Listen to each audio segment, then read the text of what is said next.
The incident that happened in Noida is actually very frightening.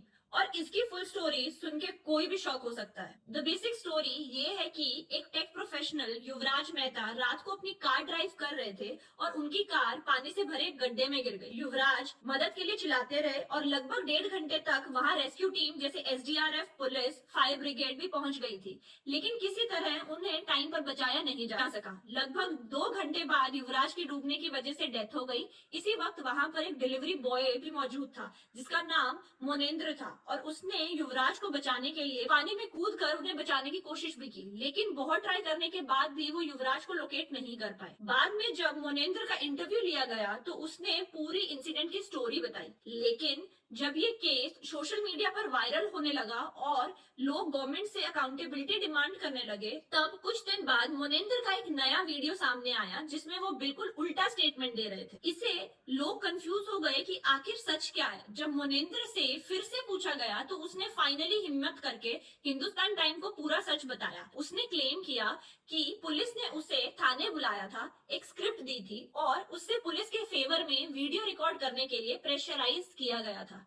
मोनेंद्र के according police ने उसे लगभग 4.5 घंटे तक पार्क में बिठाए रखा और उससे कहा कि 5-10 दिन के लिए कहीं गायब हो जाए, क्योंकि केस 2-3 दिन में मीडिया से हट जाएगा। ये पूरी सिचुएशन लोगों को ये सोचने पर मजबूर करती है कि सिस्टम कितना वीक हो सकता है जब बेसिक सेफ्टी इंफ्रास्ट्रक्चर भी प्रॉपरली मेंटेन नहीं होता। जिस रोड पर युवराज ड्राइव कर रहे थे उसका डिजाइन भी बहुत क्वेश्चनेबल बताया जा रहा है, क्योंकि 90 डिग्री एंगल पर ऐसा रोड डेवलपमेंट कंट्रीज में ऑलमोस्ट कभी नहीं होती। पहला इशू रोड पर पुअर डिजाइन था, दूसरा वहां कोई सेफ्टी बैरियर्स नहीं लगाए गए थे और तीसरा जब इमरजेंसी आई तो रेस्क्यू टीम के पास प्रॉपर इक्विपमेंट भी नहीं थे। सबसे शॉकिंग बात ये है कि ये गड्ढा असल में एक मॉल प्रोजेक्ट के रिपोर्ट के अकॉर्डिंग इंडिया टुडे ने बताया कि ये साइट पहले से ही करप्शन एलिगेशन की वजह से सेंट्रल ब्यूरो ऑफ इन्वेस्टिगेशन में थी। और सबसे शॉकिंग फैक्ट ये है कि ट्रेजेडी से सिर्फ 15 दिन पहले भी एक ट्रक इसी गड्ढे में गिर गया था।